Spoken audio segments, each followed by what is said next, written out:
Royals are literally born into celebrity, but sometimes it takes some work to get ready for the world stage. These are the glow-ups we can't stop thinking about.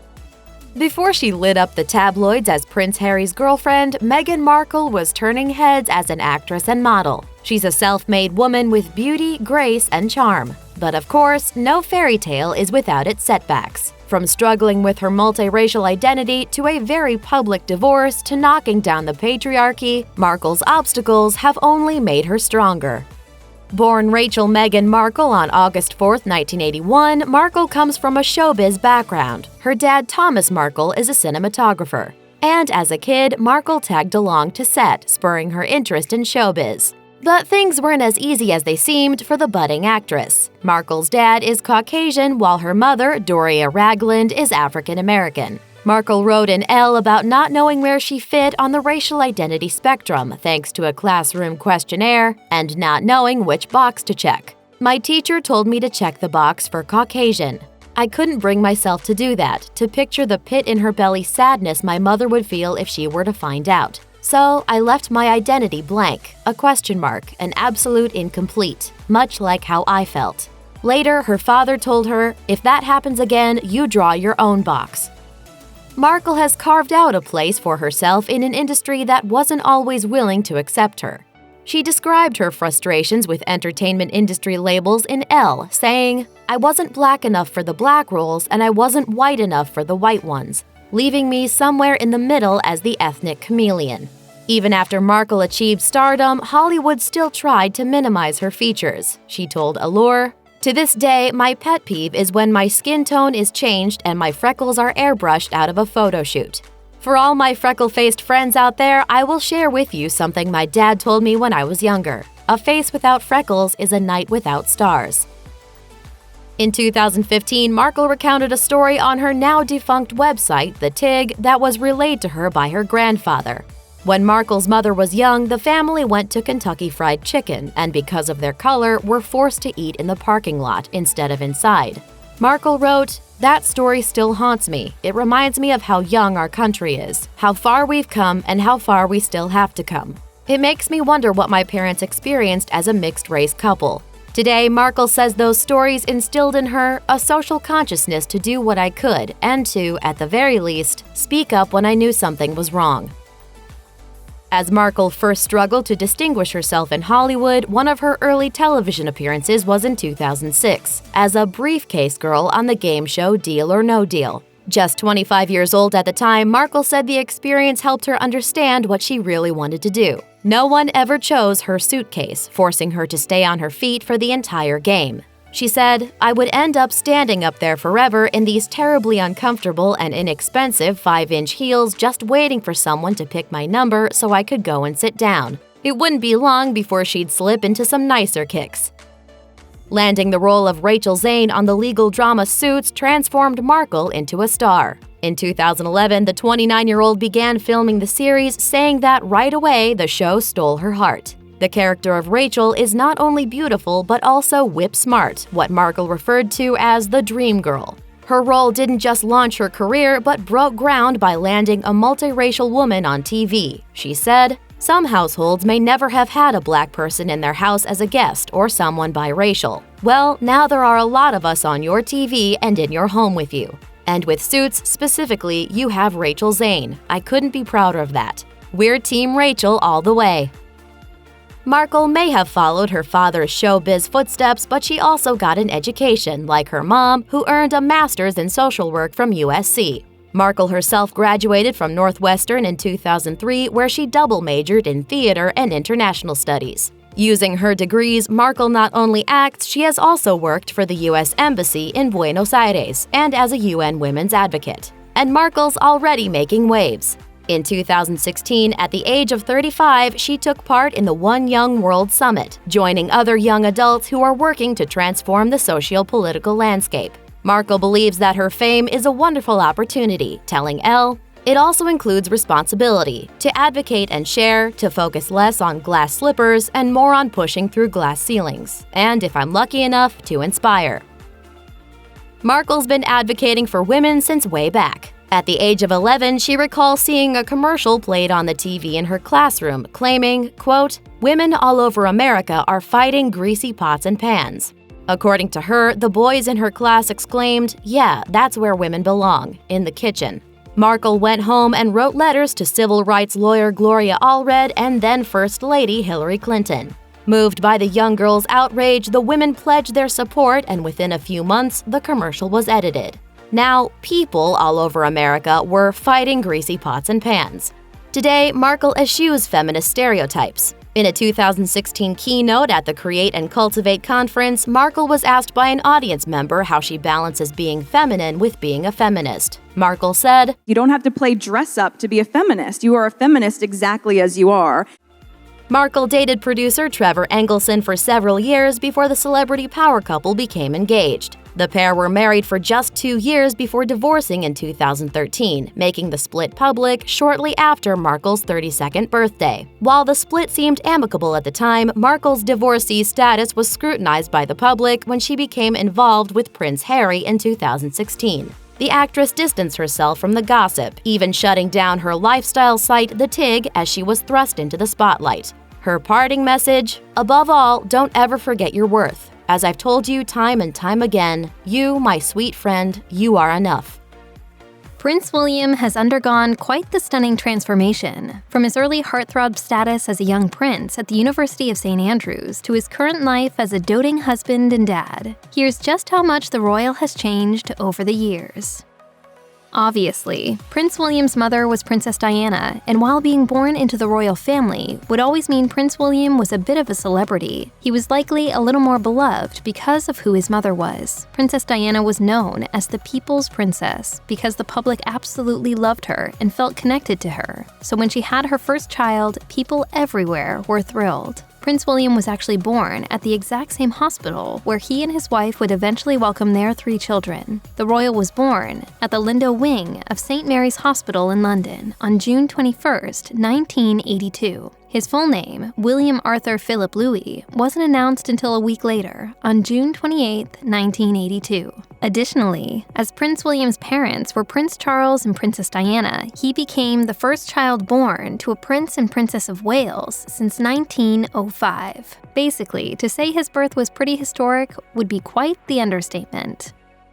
Prince William was only 2 years old when his younger brother, Prince Harry, was born on September 15, 1984, at the same hospital where he was born. Although Prince William might not have had the kind of childhood most people can relate to, Princess Diana reportedly wanted to make sure that her sons remained relatively down to earth. As reported by People, Princess Diana said, "I want my boys to have an understanding of people's emotions, their insecurities, people's distress, and their hopes and dreams." To that end, she made it a point to take the boys on public transportation and to visit orphanages, hospitals, and homeless shelters. Basically, Prince William's childhood was as normal as it was possible for a prince's life to be. Prince Charles and Princess Diana separated in 1992 and finalized their divorce in 1996. Obviously, for young Prince William, who would have been only 10 when his parents first separated, it wasn't an easy time. In fact, a former BBC royal correspondent, Jenny Bond, told The Express, "It was all the wrong way round for William. He was having to comfort his mother when she should have been looking after him. He was just a little boy." Just 1 year after her divorce from Prince Charles was finalized, Princess Diana was killed in a car crash in Paris in 1997. Prince William was just 15 years old and staying at Balmoral Castle in Scotland when he learned of his mother's passing. During a trip to Scotland in 2021, William recalled, "And in the dark days of grief that followed, I found comfort and solace in the Scottish outdoors. As a result, the connection I feel to Scotland will forever run deep." Losing his mother was obviously devastating to Prince William and likely affected him in more ways than one.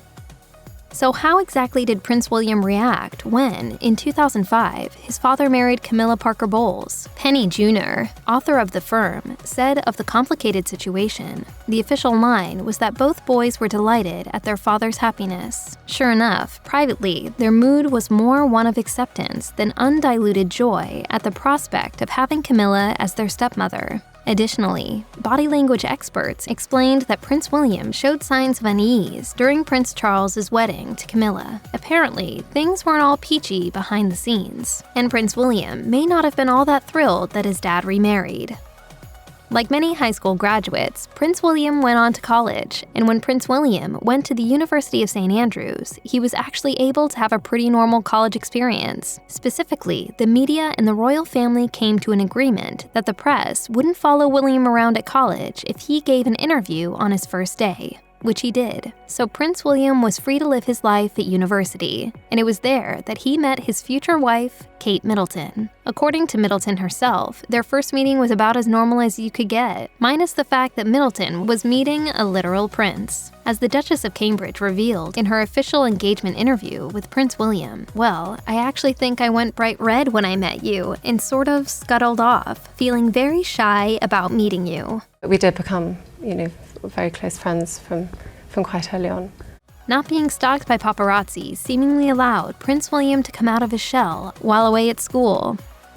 As Prince William is a member of the royal family, it wasn't shocking that his education didn't end when he graduated college. According to Britannica, though Prince William graduated from St. Andrews in 2005, he continued with his education by entering the Royal Military Academy, Sandhurst. And though his time in the academy obviously came to an end, Prince William remembers it quite fondly. In 2018, Prince William attended the annual Sovereign's Day Parade and gave a speech filled with nostalgia for his time at the academy, and revealed, "It is almost 12 years ago to the day that I stood where you are. I remember the deep sense of pride that came from passing out of one of the finest military academies in the world." But for as much pride as his time in the academy brought him, William also joked, "I also remember the acute sense of relief that I would no longer be getting thrashed at Sennybridge, a military training area in Wales, or having to dig trenches for 5 days."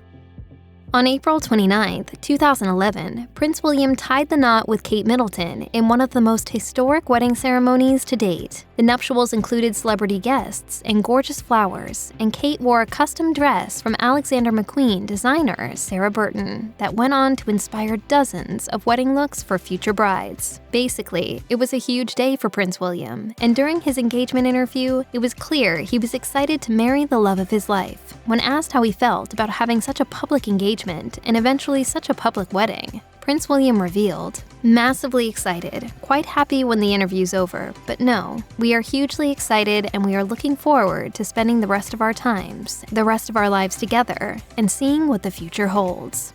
Yeah, I was very pleased that she said yes.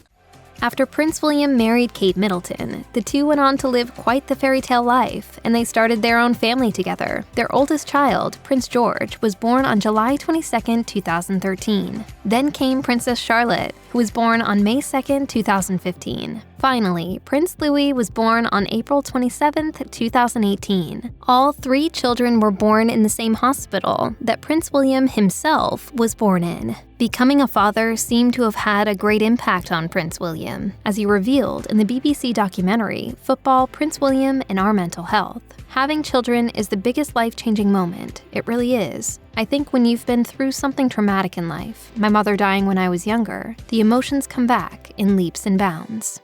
I've always loved football, but I've loved football more now than I've ever loved it before.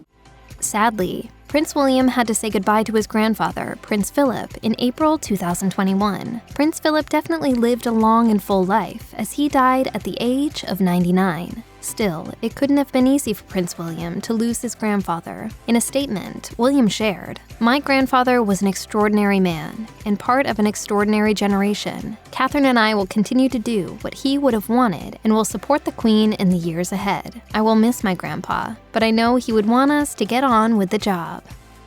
Prince William and his younger brother, Prince Harry, grew up pretty close by all accounts. They were only 2 years apart and seemed to be good friends as well as brothers. But after Prince Harry married Meghan Markle, their relationship appeared to suffer. In March 2019, reports surfaced that Prince William and Prince Harry had unfortunately had a falling out. At the time, royal filmmaker Nick Bullen told Fox News, "They are 2 grown men in their 30s, starting their own families, different wives. They are moving to different parts of the country, different duties. But that was before Harry and Meghan's interview with Oprah Winfrey, when Harry revealed he and his brother really weren't getting along. The interview also suggested that the royal family had racist tendencies towards Meghan. After the interview aired, Prince William denied that the royal family was racist, but also said he hadn't yet spoken directly to his brother about it all.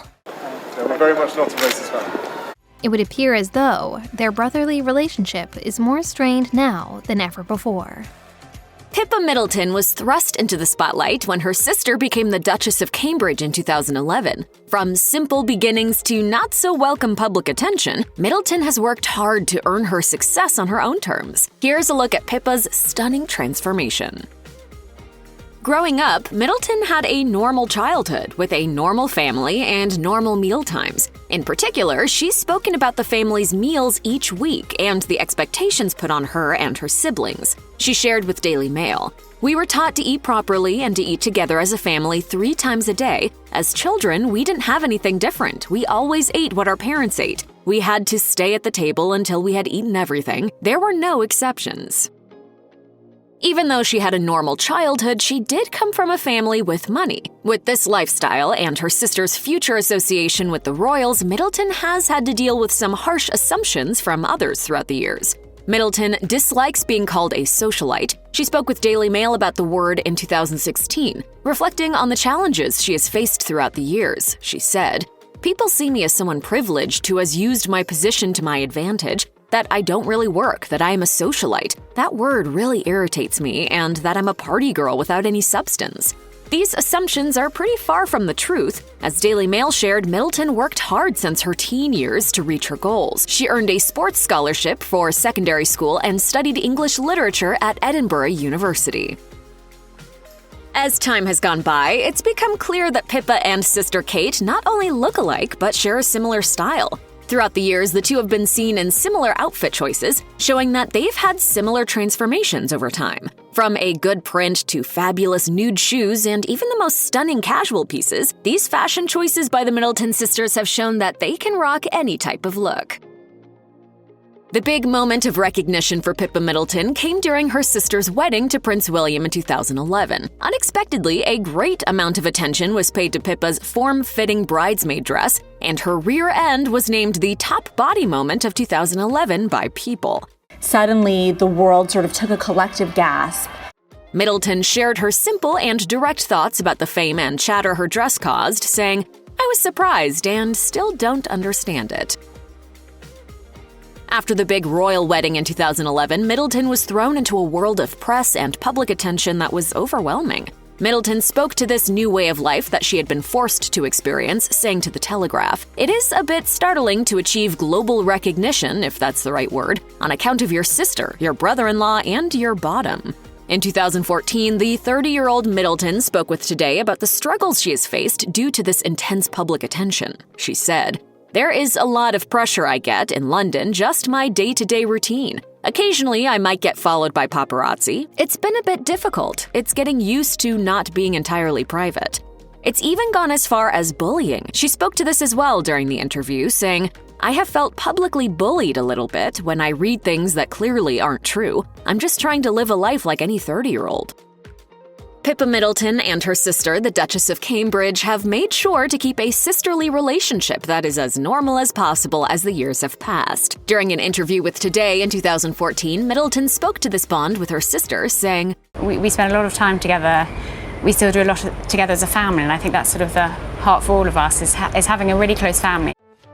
Being part of a close family, Pippa Middleton presumably considered it to be a big moment when she took on the role of aunt, first to Prince George when he was born in July 2013. She then became an auntie to Princess Charlotte when she was born in May 2015, and then again to Prince Louis in 2018. In her 2014 interview with Today, Middleton opened up about her love for being an aunt. She smiled as she shared.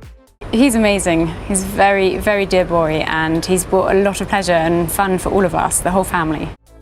Over time, Pippa has shown that she can add a few more titles to her list of skills, including writer and cook. In 2016, the 33-year-old released the cookbook Heartfelt, which focuses on, as the cover states, quick and easy recipes for a healthy heart. Although it's the heart's health that's a big focus with these healthy recipes, Middleton gave more details in her book about her own heart. She wrote, "I heart family. My mother always says preparing a healthy and tasty meal for the family is one of life's greatest pleasures and pressures." She went on later to thank her family for their support through her creation of this cookbook, writing, "I would also like to thank my family and friends who have been shamelessly used as guinea pigs, sometimes unwittingly." Pippa Middleton showed her ultimate expertise and style skills in May 2017 when the bride married her now husband, James Matthews. She showed up in an amazing gown, fit for royalty. According to People, the dress was custom-made by British designer Giles Deacon, who shared that he was, quote, thrilled to work with Pippa on her wedding dress. The designer went into more detail according to Business of Fashion. He said, "I wanted that 'how was that done' factor. It's all hand-pieced, which is why you don't actually see a seam." Accessorized with a beautiful veil designed by Stephen Jones and an amazing tiara made by Robinson Pelham, the whole look was flawless. So how much of this was Middleton's vision versus the designer's? Deacon shared, "She has a great eye. She knew what she wanted." In 2018, Middleton gave birth to a son, Arthur Michael William Matthews. Middleton gave birth at St. Mary's Hospital in the private Lindo wing. This also happened to be where Kate Middleton delivered her children. Fans were able to follow her pregnancy journey through her fitness column for Waitrose, in which she wrote posts on how to exercise during pregnancy. Middleton offered up different advice for each trimester as well as how to maintain strength during those 9 months. She wrote in her first trimester post, "Sport and exercise has always formed part of my daily life, from gym sessions to weekend runs, ambles, or training for an event." Facing learning difficulties, bullying, and an eating disorder is no typical storybook tale of royal life. Here's how Sweden's Crown Princess Victoria got her happily ever after. When Crown Princess Victoria, whose full name is Victoria Ingrid Alice Desiree, was just 2 years old, the Swedish parliament amended the country's Act of Succession. This simply meant that the sovereign's eldest child, regardless of gender, would inherit the throne. And forward-thinking Sweden was the first country to do this. In 1980, the constitutional reform took effect, and Victoria, the firstborn child of King Carl Gustaf and Queen Sylvia, became formally known as Crown Princess Victoria, heir apparent to the throne. This also meant that her brother, Prince Carl Philip, fell behind her and her children in the pecking order. In other words, Victoria will be Sweden's 4th female monarch and the first since 1720. Though such titles as king and queen certainly do have a ring of nobility and gravitas, in Sweden, the monarch acts as a head of state, a national symbol of pride and unity as opposed to a political decision-maker. Swedish royals have a significant responsibility, representing their country on the world stage, a fact that became apparent when young Victoria began preparing for her role as future queen from an early age. Even as a young girl, Princess Victoria had difficulty reading and writing. Soon, her family discovered why. She was diagnosed with dyslexia. People with dyslexia have greater challenges reading, writing, spelling, and speaking because it is difficult for them to connect the letters they see to the sounds those letters make. Sadly, like many children with learning disabilities, Victoria endured her share of bullying at school, and even though she worked tirelessly with tutors to overcome her dyslexia, she still struggled. In 2002, Victoria spoke at a conference on bullying at the University of Örebro in Sweden. Kids, she explained, would make fun of her as she read aloud and stumbled over her words. As she told the BBC, "I used to think I was stupid and slow. For me, school was fun, but it was also very demanding. When one has reading and writing difficulties, it can be tough." She also said that she has no problems talking about her learning disability openly, but she also realizes that she, as a future queen, has received more support than most. Adding to the challenges she's had to overcome with dyslexia, Crown Princess Victoria has another developmental disorder she's had to learn to manage, prosopagnosia, otherwise known as face blindness, which is the inability to recognize faces. This includes familiar faces, or in some cases, even one's own. According to Time, the neurological disorder is incredibly rare. Roughly 2% of the population has it, and recently Brad Pitt revealed that he too suffers from the condition. Do we know each other? I think I saw you yesterday. Oh, yeah? It's certainly difficult to imagine a princess, a person who mingles and interacts with others regularly, not being able to recognize faces. In 2008, Victoria revealed her diagnosis to the public. Speaking about her condition to a Swedish magazine, she said, "I find it very hard to remember names and faces, and that is a big drawback because obviously I meet a lot of people." The word princess brings to mind something between a Disney fairy tale and the British royal family, a woman adored by her constituents, wearing dazzling gowns and jeweled tiaras, living in lavish castles, and keeping a busy jet-setting globe-trotting itinerary. Yes, the life of a princess can seem undeniably luxurious and exciting, at least to those of us on the outside. But it's important to remember that even the most glamorous princess is still human. Although it's clear that Victoria enjoys being a princess, it isn't always easy. Although the life of a princess may seem perfect on the outside, the pressure of following traditions and facing public scrutiny can be tough. And sometimes this pressure and scrutiny about appearances can even lead to serious psychological issues, such as anorexia. In 1996, after graduating from secondary school, Crown Princess Victoria studied French at the Université Catholique de l'Ouest in Angers, France, with plans to study at Sweden's Uppsala University the following year. However, when the media released photos of her looking terribly thin and frail, public scrutiny intensified. This led the royal court to reveal that Victoria had in fact developed an eating disorder. In 1998, she moved to the US to study at Yale University while undergoing treatment. Evidently, the pressure of becoming a queen, the constant scrutiny, and the lack of privacy became too much for her. In 2002, Victoria opened up about the subject during an interview with the Art of Living magazine. "It felt like everything in my life around me was controlled by others. The one thing I could control was food." Since high school, Crown Princess Victoria embarked on educational pursuits that would prepare her for her future role as queen. After studying political science and history at Yale University from 1998 to 2000, she continued her extensive training as an intern at the United Nations in New York City and at her country's embassy in Washington, D.C. Victoria then worked at the European Union and the Swedish Trade Council, as well as at other Swedish government offices throughout Europe. In 2003, according to the Irish Examiner, she began a 3-week military basic training program at the Swedish Armed Forces International Center. Asked by a reporter what she thought of the training, the future queen in camouflage face paint and army fatigues said that the training was tough but interesting and that she learned a lot. I did join the army, but I joined a different army. I joined the one with the condos and the private rooms. A few years later, Victoria enrolled at the Swedish International Development Cooperation Agency to learn about Sweden's diplomatic and foreign policies. Then she continued her studies on international peacekeeping at Uppsala University. During breaks from her coursework and internships, she traveled extensively, representing Sweden across the globe. In addition to her native language, she also speaks fluent English, French, and German. A familiar trope emerges in romantic movies. A serendipitous encounter results in an unexpected love between two people who, if not for fate, would have never crossed paths. Occasionally, however, fairy tale love stories happen in real life too. Crown Princess Victoria, Princess of Sweden, Princess of my heart.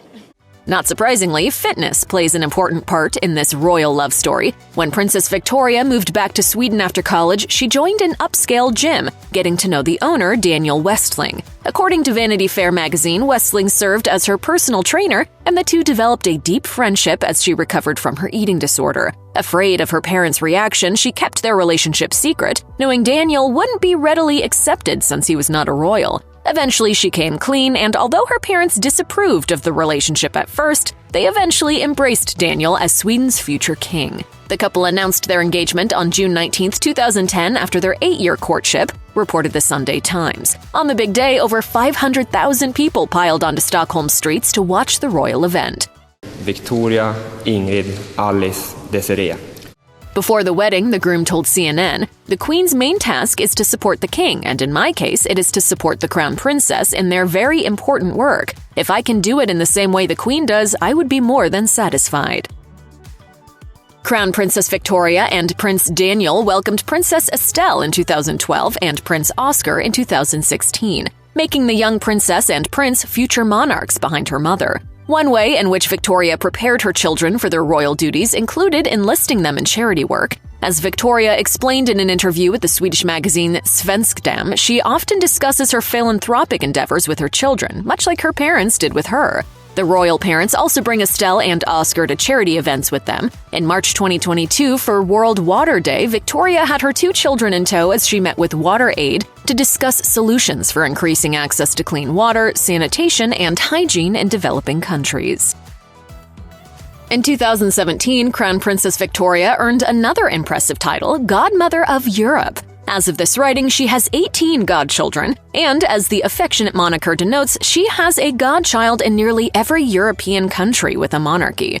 Some of her royal godchildren include Prince Constantine Alexios of Greece, Princess Ingrid Alexandra of Norway, Prince Christian of Denmark, and Princess Eleanor of Belgium. 3 of her godchildren are expected to become kings and queens one day. Known for her kindness, generosity, and compassion, Princess Victoria is a beloved royal figure in Europe. She's frequently voted as Sweden's most popular member of the royal family and, by some accounts, could even be described as one of the most popular royal figures in Europe. Aside from her work as a UN alumni ambassador, Crown Princess Victoria is involved with many charities. Some of her interests include education, international peacekeeping, and social justice, particularly creating equitable opportunities for young people. As a devoted patron of the Gundua Foundation, Victoria, who has been with the organization since its founding, champions educational development throughout Kenya. She also helped with the initiative to build primary and secondary schools in impoverished Kenyan communities where they previously didn't exist. The only way to successfully achieve one goal is by working on all of them together. Another one of Princess Victoria's passions is getting young people involved in physical activity. To commemorate their wedding day, she and Prince Daniel launched the Swedish Crown Princess Couples Foundation, aiming to promote good health among young people in Sweden. One project the couple developed is called Generation Pep, a nonprofit that provides coaching for young people on proper nutrition and physical fitness. One of the many negative consequences the pandemic has had on children worldwide is that it's made them even more sedentary. Victoria hopes that Generation Pep will be the jumpstart Sweden's kids need. In November 2021, she and her husband helped organize Pep Forum, where over 800 experts and businesses participated to find solutions to combat the harmful effects the COVID-19 pandemic has had on young people's physical health. Crown Princess Victoria is certainly making a place for herself in the style icon canon. From wowing us with her gorgeous designer gowns to making us smile with her casual, sporty looks, this Nordic princess proves she can transition seamlessly between elegant fairy tale princess and fashionable girl next door. Like many royal celebrities, Victoria has her go-to designers for special occasions. One of her most memorable looks came from Lebanese designer Elie Saab, a stunning blush-hued, off-the-shoulder gown she wore to the gala performance the night before her wedding. And it's impossible not to marvel at her ivory satin wedding dress by Swedish designer Par Engheden, paired with her mother's jeweled crown and 5-meter-long wedding dress train. What makes Victoria's style even more awe-inspiring is that she supports sustainable fashion. She's not afraid to step out in the same dress as her mother once wore in public, though a hand-me-down from a queen isn't quite the same as our receiving an old sweater from a relative. And she's even making waves in the fashion world. She recently joined Sustainability Fashion Hub Talks as part of Stockholm's Fashion Week, where she met with founders of different fashion brands to discuss innovative business models with the goal of prolonging the lifespan of clothing and reducing waste. Since Crown Princess Victoria was a child, she has worked toward one goal: to be the leader Sweden needs. But beyond her role as monarch, Victoria has also stood as a symbol of resilience, overcoming dyslexia, prosopagnosia, and anorexia. Even more important, she hasn't been ashamed to speak about her struggles publicly in hopes that her story would inspire others. Devoted to a sense of duty, the future queen has traveled the world promoting Swedish culture and values, forging connections with other countries to find solutions to global problems. So it comes as no surprise that the Swedish Women's Educational Association, a nonprofit that provides support for Swedish women, nominated Princess Victoria for its 2021 Woman of the Year award. Her aunt, Princess Christina, who also serves as the organization's honorary president, presented her with the award. The honor came exactly 20 years since Victoria's mother won the award. Barbro O'Share, one of the members who nominated Princess Victoria, said in a statement, "The Crown Princess stands for everything that the Swedish Women's Educational Association identifies with a contemporary, modern Sweden with openness, inclusion, environmental thinking, and care." Though the work of a queen can seem overwhelming, one thing is crystal clear. Crown Princess Victoria is up for the task. She didn't kiss Edward on the altar, is on a mission to stop blindness, and stood behind Megxit. No wonder Princess Diana called Sophie a goody two-shoes. Though her family was middle class when Sophie was growing up, they do have royal roots. Her father's family has ties to nobility through the Viscounts Molesworth. She's also descended from two kings, King Edward III and King Henry IV. Per English monarchs, Sophie and Prince Edward are 11th cousins once removed. As someone from a comfortable but not exceptionally wealthy background, the future Countess of Wessex entered the workforce after finishing her education. She held down a string of jobs after attending Kent College, Pembury, and West Kent College. Among her many jobs were working in a bar, for a radio station, and at a Swiss resort. Sophie finally found her true calling in public relations, landing a job with McLaurin Communication and Media. According to the National Portrait Gallery, Sophie worked with other PR companies for a few years, eventually launching her own company, RJH Public Relations, in 1996. As noted on the official website of the royal family, Sophie co-ran the PR firm with a business partner for the next 5 years, continuing her work with the company for the first few years of her marriage to Prince Edward. As Countess of Wessex, Sophie might be living a real-life fairy tale, but her relationship with Prince Edward wasn't quite the whirlwind romance you might expect. The two first met in 1987, but it wasn't love at first sight. Edward was involved with one of Sophie's friends at the time, and their romance didn't start until 1993 when the pair reconnected at a charity event. The couple took their time dating and getting to know each other, although a royal expert hinted that all may not have been well in those early years. Biographer Ingrid Seward wrote in her book, Prince Edward, that Sophie struggled to adjust to the idea of royal life, while Edward had cold feet. Writing, like all couples, there were moments when the effort of adjusting led to rows and disagreements, and in the summer of 1994, they came precariously close to parting. We've all been through there. We've all had that same spotlight shone on our lives. According to Seward, Sophie fought for the relationship though, adding, "When rumors of the rift became public, she dismissed them as rubbish. She was being elastic with the truth, but it did give her the breathing space she needed to get her relationship back on track again." Things clearly worked out for the couple, with Prince Edward proposing in 1999 when they were both 34 years old. Hello noted that the stunning ring with which he proposed is believed to have cost him over £105,000. What's a royal wedding without fascinators and over-the-top hats? While the British royal family is known for putting on lavish displays marked by eye-catching headpieces, Sophie and Prince Edward actually banned the fashion stable at their own nuptials on June 19, 1999, per Hello magazine. The couple wanted an understated celebration without the usual parade of global representatives or military ceremony or hats. The couple didn't even share their first kiss as a married couple in front of their guests. So Edward and Sophie, or the Duke and Duchess of Wessex as they are now, are officially man and wife. As one attendee shared via Hello, when they left the main room, they gave each other a kiss. It was a great private moment.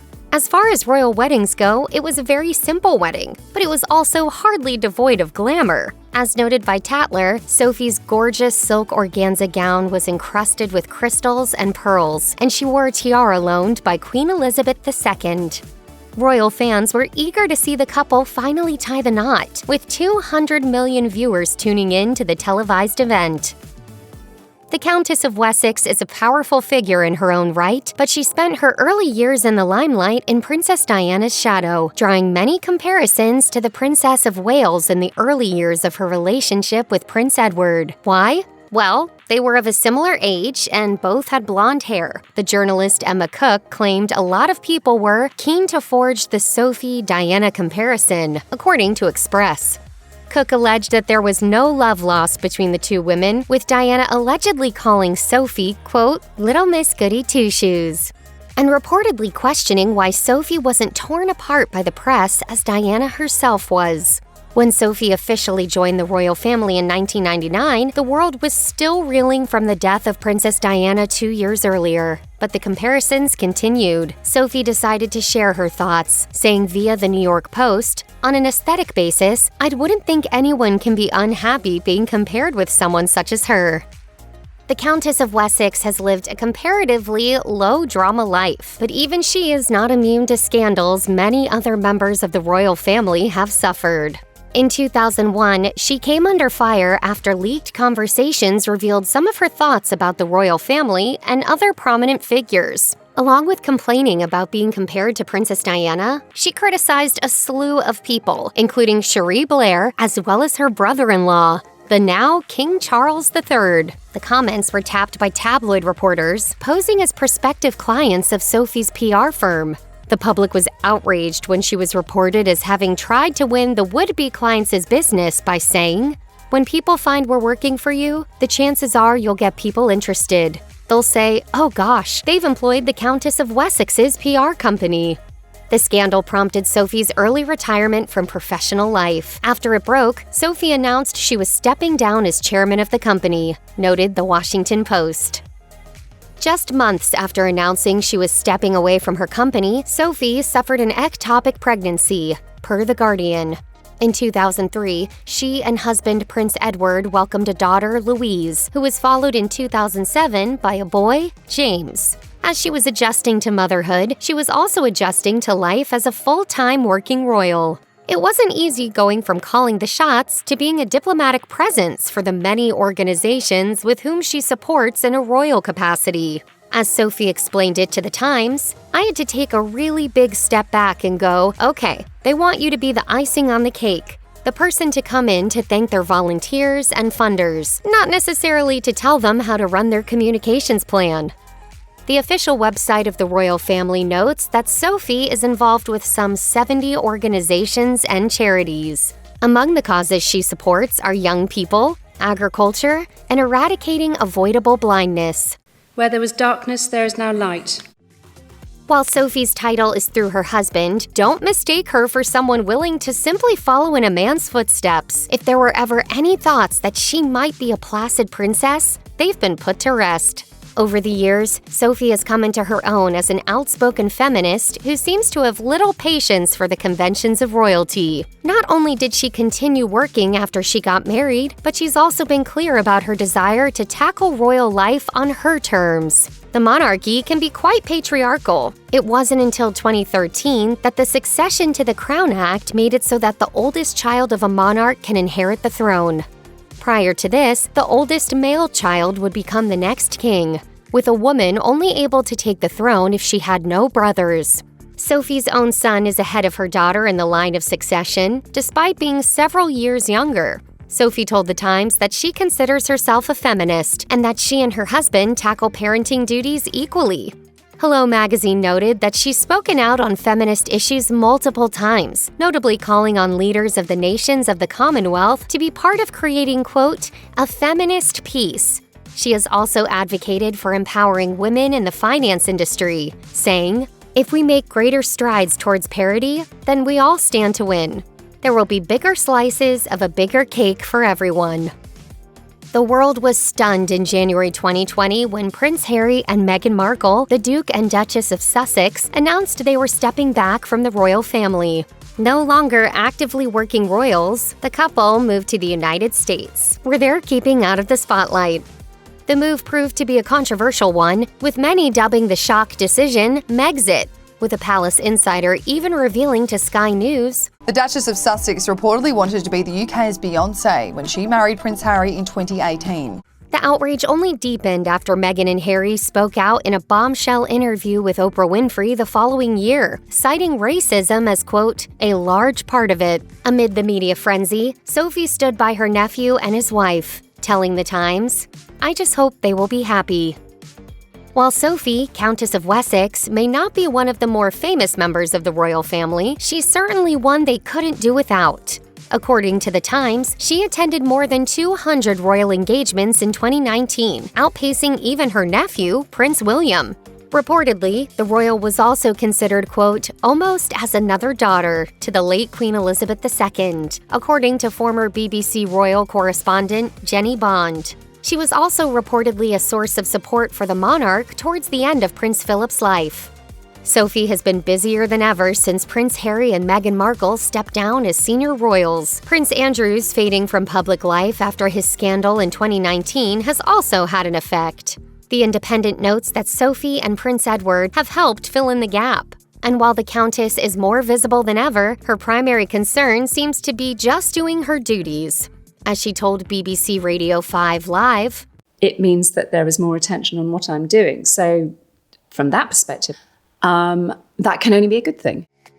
Back in the 80s, on August 8, 1988 to be exact, Queen Elizabeth II's second-born son, Prince Andrew, and his wife, Sarah Ferguson, welcomed their oldest daughter. The royal baby was born at Portland Hospital in London, the very same hospital in which Prince Harry and Meghan Markle's son Archie would be born some 30 years later. 4 days after the princess's birth, her parents introduced her to the public. But it wouldn't be until over 2 weeks later that her name, Beatrice Elizabeth Mary, was announced.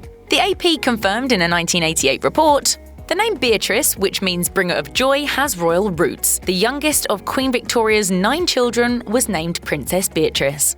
She is really just the finest example of learning about how to deal with life's challenges. Upon her birth, the Princess of York was 5th in line to the throne. Not long after her 3rd birthday, Princess Beatrice started nursery school at the Upton House School in Windsor. The prestigious nursery and prep school accepts children between the ages of 2 and 11 years old, but Beatrice only remained at the school until 1995. She then went on to attend Coworth Park School. Beatrice's first day of school photos are all kinds of adorable, but you may not recognise the princess in them. That's because of her platinum blonde hair. In fact, the Duchess had blonde hair even as a baby.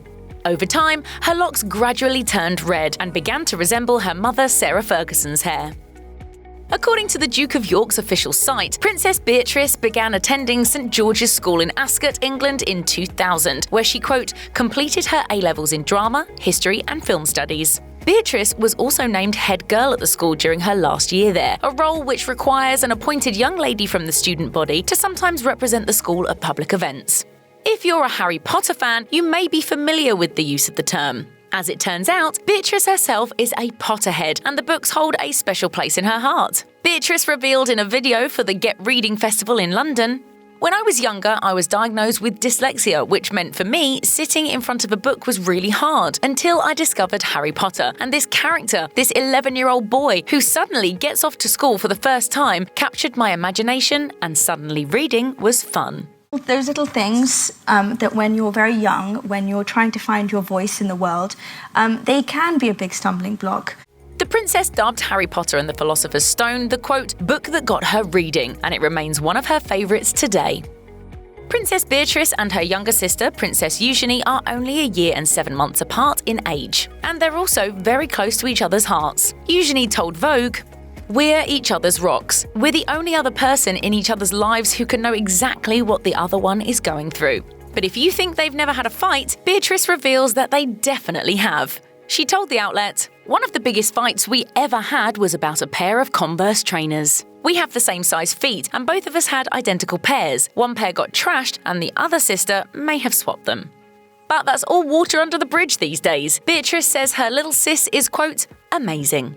It's really exciting. You know, we've got so much UK talent. Beatrice turned heads in 2007 when she walked the runway at London Fashion Week. Ahead of the event, the then 19-year-old told The Telegraph, quote, "I've never done anything like this in my life." The princess confirmed it was a charity event and revealed that she would be accompanied by her mother, Sarah Ferguson. The mother-daughter duo both donned Dolce & Gabbana gowns and millions of dollars worth of House of Gerard jewellery, including a Cleopatra sapphire. Perfect evening to dress up and look nice and enjoy some of the greatest rock stars as well as some of the greatest fashion designers. Both the Princess and the Duchess of York stunned at the event, but it was certainly not a look we were used to seeing on members of the royal family. Although it was Beatrice's first foray into fashion, it would not be her last. Eventually, Beatrice began to experiment with unique hats and fascinators, like the giant plum creation she donned on Christmas in 2005. And as she got older, her hats began to take an even more daring turn. Perhaps it was related to her increasing knowledge of haute couture, or maybe it was just her way of demonstrating her personality. But either way, Beatrice was stepping it up. When attending Peter Phillips and Autumn Kelly's wedding in 2008, Beatrice wore a kaleidoscope of butterflies, and in the years after that, she rocked a number of bright-coloured headwear with feathers, bows and lace. But just because Beatrice enjoys a fanciful fascinator, it doesn't mean everyone else is a fan, and the princess has definitely taken the heat. In an interview with Vogue, Eugenie revealed that her sister broke down in tears after reading a, quote, horrible article about herself. And as Harper's Bazaar deduced, it was likely a Daily Mail report about the statement fascinator Beatrice wore to Prince William and Kate Middleton's wedding in April 2011. 50% of the people like you, 50% don't. Get on and do what you feel. Stand firm. Despite developing a passion for fashion, Beatrice rocked an entirely different look while attending college. In September 2008, the princess began studying at Goldsmiths College in London and graduated in 2011 with a degree in history and the history of ideas, according to the Duke of York's official site. Although Beatrice opted to live on royal grounds at St James's Palace as opposed to a dorm, she seemed to have a fairly typical college experience. She told People magazine in 2008, "It is like New York University. The best thing by far has been making new friends." While it's likely her classmates knew who she was, photo evidence shows Beatrice kept her royal wardrobe separate from her school clothes. Hey, maybe she was simply dressing down a little to blend in.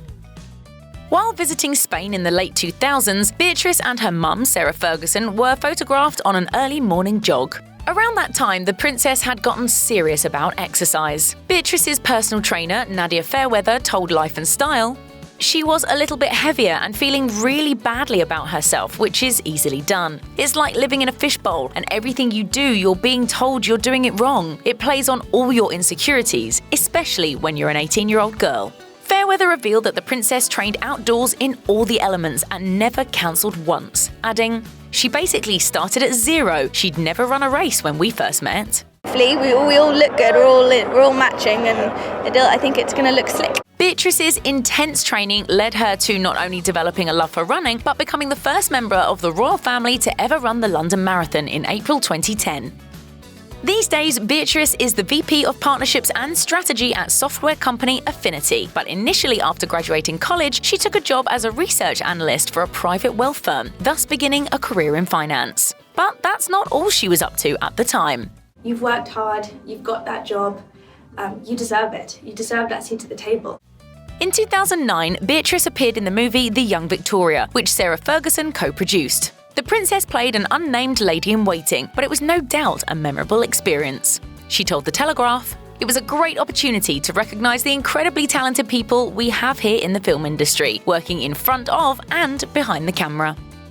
Although Beatrice is often photographed dressed to the nines and looking every bit a royal, she's not always dolled up.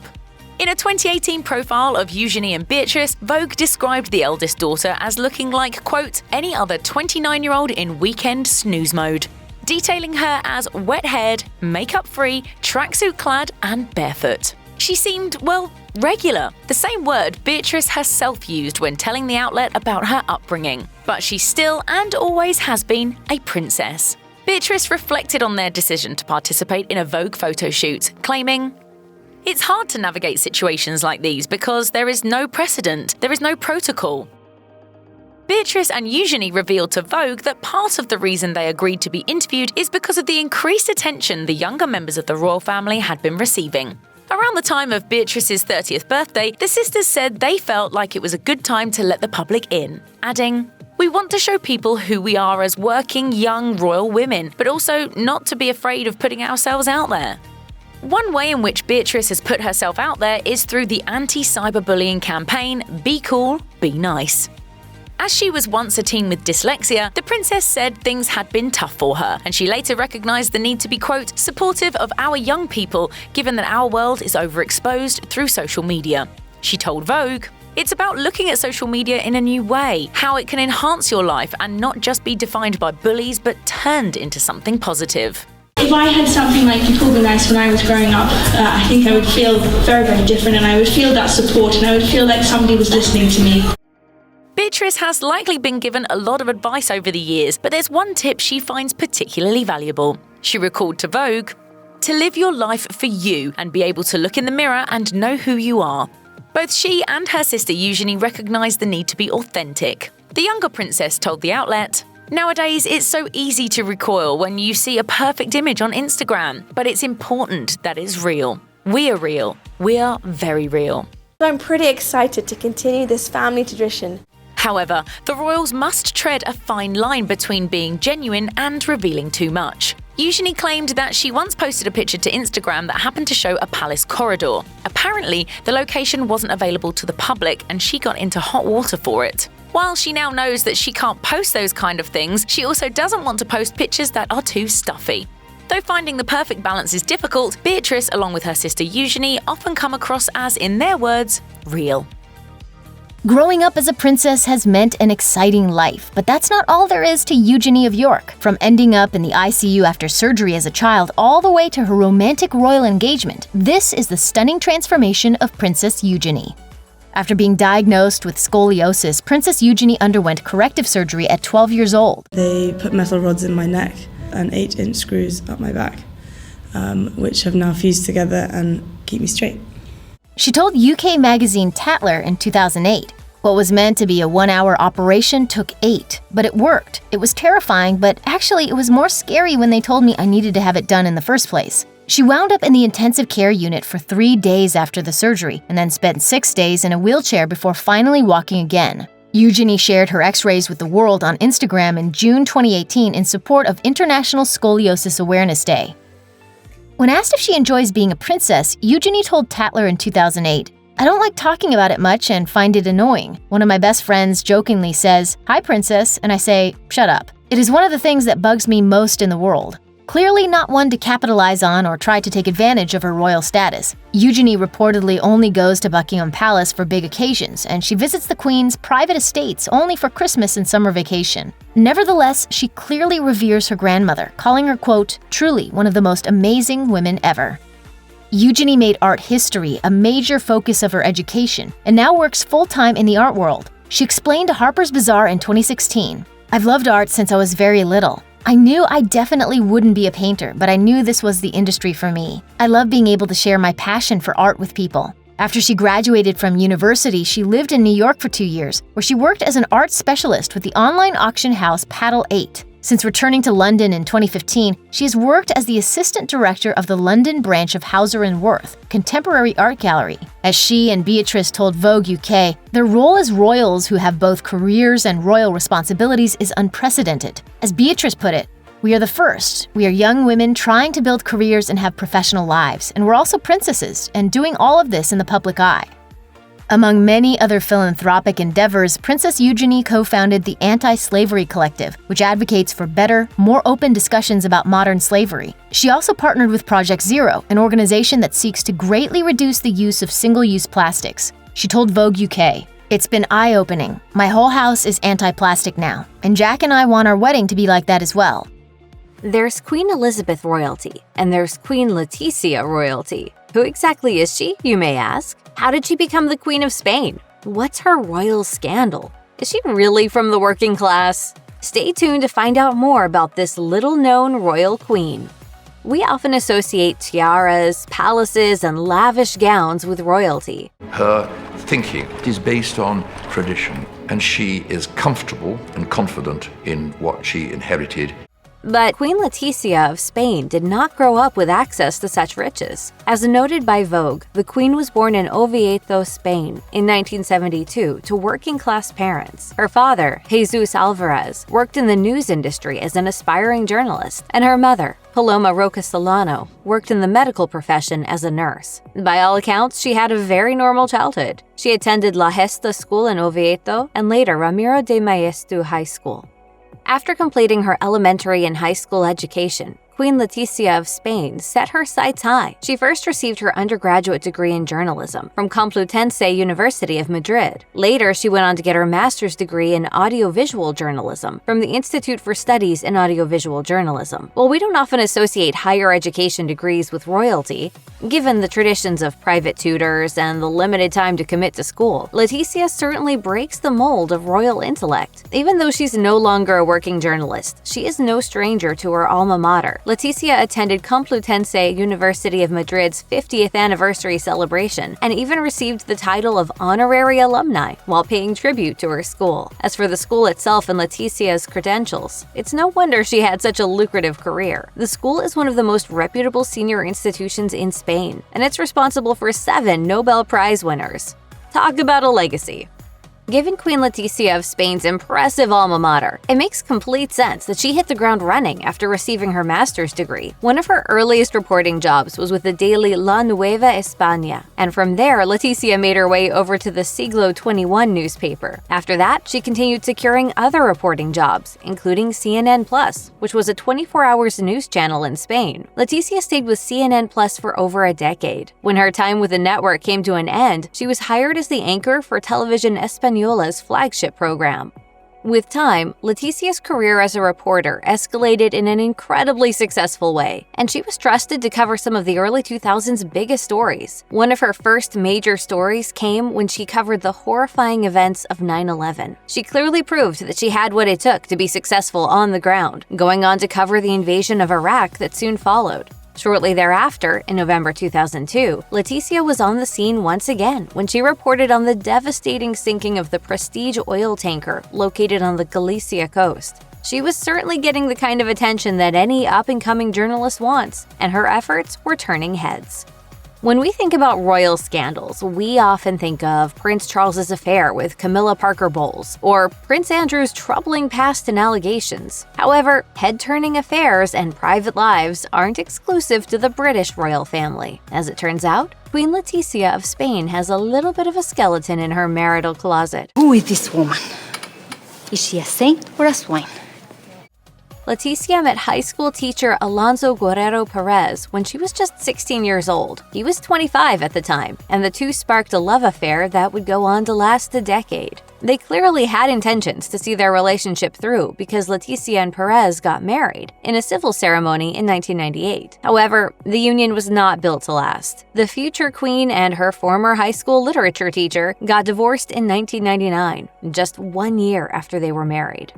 Queen Letizia of Spain may have one of the most public roles in the country now that she's a monarch. However, her experience as a news anchor caught eyes before royalty ever entered the picture. King Felipe, then Prince Felipe, clearly watched the news because in the early 2000s, he asked a fellow journalist and friend, Pedro Erquicia, to set him up with a thriving journalist. So how did the initial meeting go? Some reports suggest that, while Letizia did give the prince her phone number, the couple didn't actually make it official for months, and they also dated largely in secret. Late 2003 effectively changed Queen Letizia's life forever, as she and then Prince Felipe announced their engagement to a shocked Spain. CNN reported at the time that the announcement, quote, plunged the media into a royal wedding whirl, and pretty much everyone was dying to know who Letizia was and how she snagged the prince's heart. Of their engagement, the future king said, "I am very happy to be able to show how happy our engagement has made me, and how in love I am with Letizia." Of course, with any engagement, we have to talk about the ring.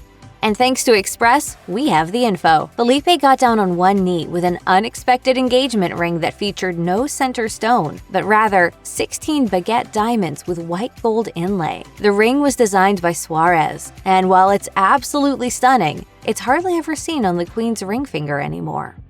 Is there an event that really captures frivolity, grandeur, and fairy tale-like love more than a royal wedding? We don't think so, and Queen Letizia's wedding to King Felipe was certainly no exception. His wedding a decade ago to a Spanish television journalist projected all the groomed glamour of a British royal wedding. The two tied the knot on May 22, 2004, in a lavish ceremony at the Cathedral Santa Maria la Real de la Almudena. The wedding's celebratory events didn't just take place on the day they said "I do," though. The nuptials extended over a number of days and took the form of a gala and formal dinner, as well as the actual ceremony. Speaking of the ceremony, millions of people tuned in to watch Felipe and Letizia exchange vows, not to mention the 1,600 people in attendance. Letizia stunned in her Manuel Pertegas-designed gown. And from that moment on, the country of Spain had a new royal to call their own. Of their marriage, historian Charles Powell told Reuters, "What she brings to the marriage is basically that she grounds him. She makes him aware of everyday issues, everyday problems." Shortly after she became a royal by marriage, Queen Letizia of Spain became a mom for the first time. She welcomed her first daughter, Leonor, in 2005, and her second daughter, Sophia, in 2007. Of Letizia's role as a mom, expert Elaine Sawyer told Express that it's clear the Queen has passed down to her daughters her own sense of hard work, dedication, and commitment. Drawing from her time as a commoner, the Queen has also shown her daughters what hands-on parenting looks like. Sawyer told Express she has been pictured dropping her kids off on their first days of school and ensures, discreetly, that the princesses have time to have fun with their friends. When attending to her commitments as a working queen, she is the picture of confidence, and her strong work ethic has set the bar high for her children. While the two royals are often seen accompanying their parents on royal outings, not a ton is known about them. Letizia and King Felipe certainly do their best to keep their daughters' lives private. A coronation always seems like the most official royal occasion, but when Letizia became queen and Felipe became king of Spain, it was all rather muted. King Juan Carlos of Spain, Felipe's father, abdicated the throne in 2014 due to health issues and questionable financial ongoings. As per the succession to the crown, Prince Felipe became king and Letizia became queen. We know what you're thinking. There were crowns, jewels, some sort of cape, and definitely a palace involved in the coronation, right? In actuality, it couldn't have been further from that. Felipe took his oath as king in about half a minute, and instead of adoring fans and subjects, the historic occasion was attended by members of parliament. Letizia, from our research, didn't have a ceremony herself, but rather adopted the title along with her husband. It all seems very low-key, given what we associate with royalty. As for her own historic ascension to the throne, Reuters noted that Letizia became Spain's first commoner queen at that moment. There are political figures and royal family members, and then there's the Pope. And the Pope always tends to be the most untouchable of all public figures. When it was announced that Queen Letizia's first overseas trip as queen would be to Vatican City, all eyes were on the new ruler of Spain. Accompanied by her husband, King Felipe, Letizia stunned when she held a private audience with Pope Francis, and special attention was paid to her ensemble for the occasion. It is in accordance with Vatican protocol that visitors of the Pope wear black. If you can recall, Melania Trump wore a black dress and veil during her visit. However, Letizia was granted special privilege for the occasion, as she was, and is, the spouse of a Catholic monarch. As such, Letizia chose a white skirt and jacket ensemble that was absolutely stunning. She paired the look with a tasteful pair of nude wedge heels, a white clutch, and pearl earrings. In 2016, Queen Letizia of Spain found herself on the wrong side of the headline. The Queen came under fire when text messages between herself and controversial businessman Javier López Madrid, a good friend of King Felipe, were leaked to the public. The texts, which were friendly and jovial in nature, were released shortly after Madrid was accused of, quote, personally misusing bank funds. In part, it resulted in the European Union's bailout of Spain's financial sector. Overall, not a good look. When the very unity of Spain is under threat, the monarchy has rarely been more necessary to hold the country together. So what did the text say? First and foremost, Letizia called Madrid her yoga mate, and later told him that the stories about the credit use didn't match what she knew of his character. Even Felipe got involved, agreeing with Madrid's statement in which he said, "We live in a very difficult country." To say that the COVID-19 pandemic changed everything is an understatement, and Queen Letizia of Spain took it upon herself to advocate for the children of the pandemic. She used her role as honorary president of UNICEF Spain to bring attention to the children missing out on social opportunities, educational advancement, and even worse, children who suffered due to poor conditions and quality of life. In a speech that took place in partnership with the Caixa Foundation, Letizia did not mince her words. She shared during her speech, "All the success achieved has reverted back. because of the pandemic and all of the important indicators for childhood. Taking a moment to bring children who are suffering to the forefront of thought, the Queen discussed those, quote, exploited for work or sexually, or both, due to the pandemic's impact across socioeconomic levels. She implored supporters to make conscious efforts toward change, asking, in what kind of society do we want to live? The will of societies like ours have the means to change this reality. In that moment, she made her stance firmly known. Prince Edward is the youngest of Queen Elizabeth's children and was born 16 years after his oldest brother, Prince Charles. Third in line to the crown when he was born, Prince Edward's childhood was, of course, privileged and unique. After graduating from Cambridge, he followed his father and older brother's military footsteps and joined the Royal Marines. In September 1983, the men in the British royal family have traditionally served in the military, but after 4 months of training in the Royal Marines, Prince Edward knew that the military wasn't the right career path for him and decided to leave rather than finish the year-long commando training. On January 12, 1987, Buckingham Palace released a formal announcement that said Prince Edward has decided to resign from the Marines. Edward leaves the Marines with great regret, but has concluded that he does not wish to make the service his long-term career. Prince Edward got a lot of flack in the press for not finishing his training, but the Associated Press reported at the time that a poll had concluded that 81% of British people felt for Edward and believed he should do what was right for his own life. After stepping down from the Royal Marines, Prince Edward pivoted and started building a career in the entertainment industry. He had always loved the performing arts and participated in plays in college, so deciding to pursue this was a natural fit. However, his first foray as a producer didn't exactly go as planned. It's a Knockout was a popular BBC competition game show in which 2 different teams dressed up in silly costumes and played games against each other. Prince Edward had the idea to include the royal family in a special edition of the programme It's a Royal Knockout to raise money for charity. Prince Edward, Princess Anne, Prince Andrew and Sarah Ferguson each coached a different team of celebrities. The teams competed against each other and raised money for 4 different charities. In total, the event raised £1.5 million and 18 million people watched, according to The Independent. I only hope that you've enjoyed yourselves. Have you?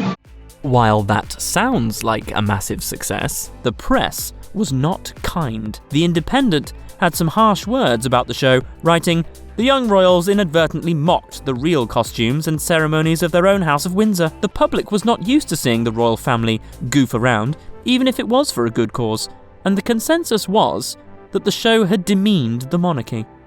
Recovering from the bad press from It's a Royal Knockout, Prince Edward decided to take an entry-level job at a production company so he could learn from the ground up. In 1988, he was hired as a production assistant with Andrew Lloyd Webber's theatre company, really useful. According to the BBC, as a production assistant, he did small, menial jobs around the office, which included making tea. This wasn't the first time that Prince Edward had met and worked with Andrew Lloyd Webber. 2 years earlier, in 1986, he commissioned a short musical called Cricket from Andrew Lloyd Webber and Tim Rice as a birthday present for the Queen. It was performed at Windsor Castle and featured an impressive cast and crew of theatre artists. The show has only been performed twice since then, although Webber did adapt several songs from the musical into his other work.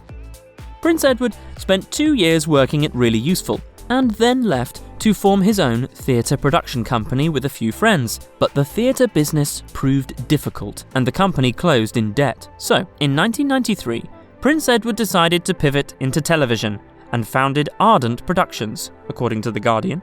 Ardent Productions did not have a specific production focus. Instead, they produced everything from soap operas to documentaries. The most successful project that Ardent made was a documentary about Edward VIII, the former King of England who abdicated the crown in 1938. That film, Edward on Edward, sold worldwide and was quite popular in the United States. Ardent Productions continued to produce a wide variety of television shows and specials throughout the 1990s.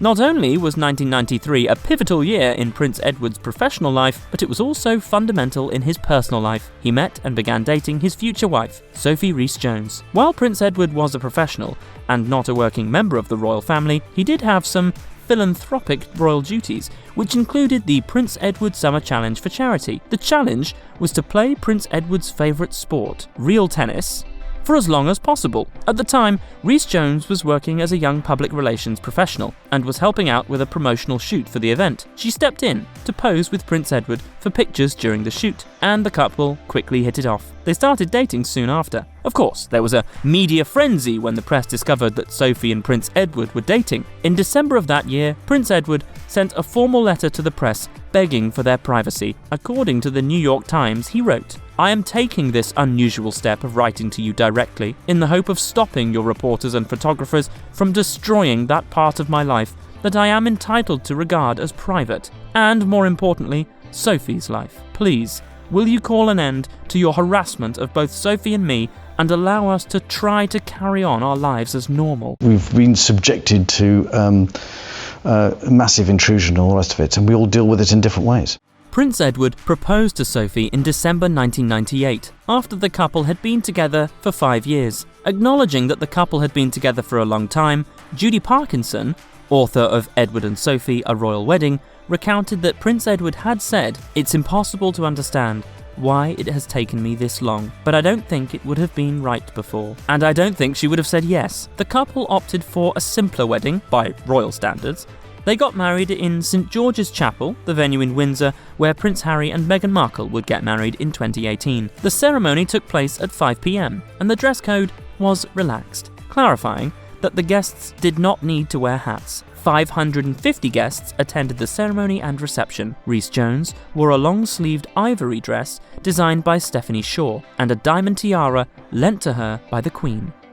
When he and Sophie Rhys-Jones married, Prince Edward received the official title Earl of Wessex, and Sophie became Countess of Wessex. This was a bit strange for 2 reasons. His brothers had been named dukes when they married, and the title Earl of Wessex had been out of use for a little over 900 years. The explanation for the unusual title was a sentimental and simple one. Prince Edward was quite close with his father, Prince Philip, and the palace announced that the plan was for him to eventually inherit the title of Duke of Edinburgh. According to Vanity Fair, the palace explained at the time, "The Queen, the Duke of Edinburgh and the Prince of Wales have also agreed that the Prince Edward should be given the Dukedom of Edinburgh in due course, when the present title, now held by the Prince Philip, eventually reverts to the crown." Ardent Productions continued to make documentaries and television shows throughout the 90s and early 2000s, but never had a big hit. The company failed to ever turn a profit, and in 2002, Prince Edward decided to step down. Sophie had left her public relations job a year earlier, after a scandal in which she said several disparaging things about a variety of British politicians and royals, whilst she was unknowingly recorded by a News of the World reporter pretending to be a sheik. No longer working professionals, Prince Edward and Sophie then began their careers as working royals. 2002 was the year of the Queen's Golden Jubilee, the 50th anniversary of her coronation, so there were many public events and ceremonies for them to attend. Prince Edward began also sponsoring a wide variety of charities and working as a patron for organisations like the Duke of Edinburgh's Award and the Commonwealth Games Foundation. Prince Edward and Sophie's first daughter, Louise, was born on November the 8th, 2003. Prince Edward actually missed her birth. He was on an official royal trip at the time, and Sophie went into labour a month early. According to the BBC, Louise was only 4 pounds 9 ounces when she was born, and she was also born with an eye condition. But fortunately, everything turned out all right. Prince Edward and Sophie chose not to give the title Her Royal Highness to Louise, or His Royal Highness to her younger brother James, who joined the family in 2007. Nevertheless, the siblings' 18th birthdays allow them a second chance to accept HRH titles from the Queen, and the responsibilities that come with them. But Edward and Sophie's daughter appears to have simply remained Lady Louise after turning 18 in 2021, and it seems James will follow in his sister's footsteps once he becomes an adult. Ahead of Louise's birthday, Sophie herself told the Sunday Times that it would be, quote, highly unlikely for her children to ever use his or her Royal Highness titles. When Prince Harry and Meghan Markle decided to step down as senior working royals and move to California, it was the beginning of simmering tensions throughout the royal family. But whatever tensions may exist, Prince Edward has repeatedly spoken about Prince Harry and Meghan's situation with empathy. He told CNN, "We've all been there before. We've all had excessive intrusion and attention in our lives. And we've all dealt with it in slightly different ways. And listen, we wish them the very best luck." In the same interview, he reacted happily to the news of their daughter Lilibet's birth. Fantastic news about the baby. That's great. I hope they'll be very happy with that. When pressed to speak further about Meghan and Harry in an interview with the BBC, Edward simply said, "I stay way out of it. It's much the safest place to be." Prince Edward was very close with his father Prince Philip, who passed away on April 9th, 2021, at the age of 99. Prince Edward has been heavily involved in the Duke of Edinburgh's award, which Prince Philip himself founded in 1956. You must miss him. Yes. Yes. In a heartfelt interview with CNN, Prince Edward reflected on the importance of the award and spoke about his late father, saying, "He will go down as someone who has helped millions of young adults transform themselves and develop into better people and aware citizens."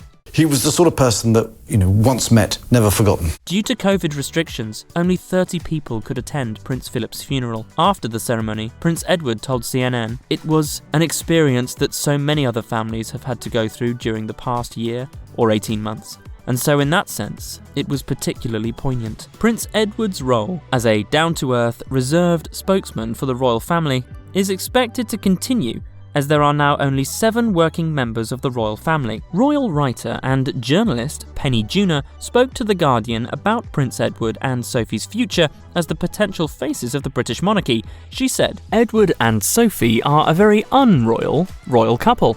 They have no airs and graces, they are very low-key, and they don't have a sense of entitlement, so maybe we will see more of them. The public, I think, like them."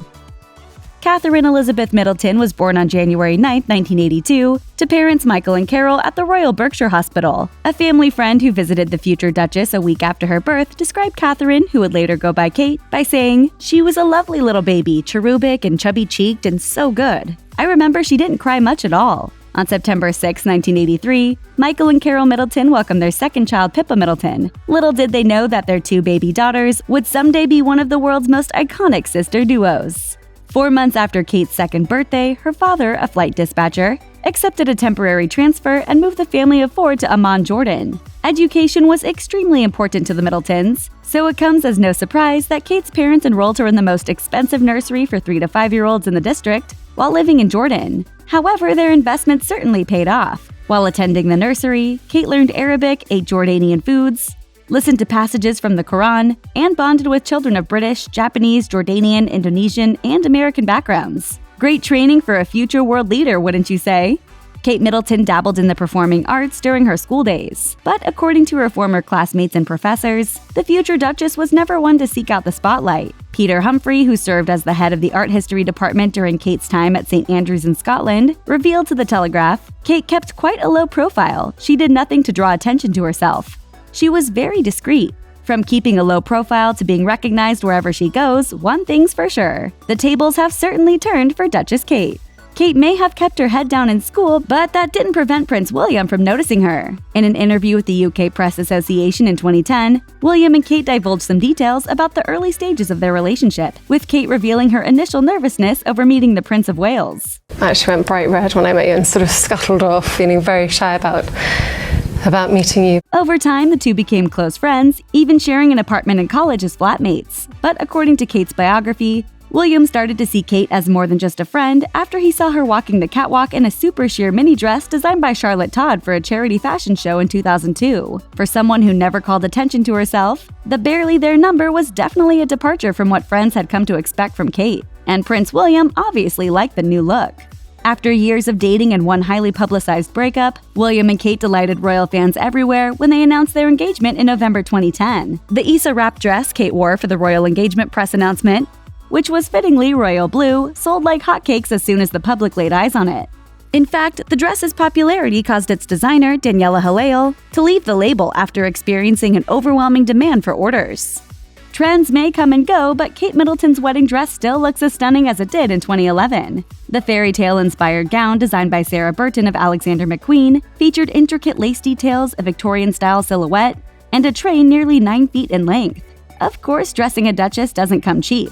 According to CBS News, the estimated cost of the Cinderella gown totaled around $434,000. Kate might have had some help in finding the perfect dress for her big day, but the credit for her wedding day makeup belongs to the Duchess herself. According to wedding planner Mark Niemirko, Kate took private lessons with London makeup artist Arabella Preston in preparation for the wedding, and felt comfortable and confident in doing her makeup herself before she exchanged vows with Prince William.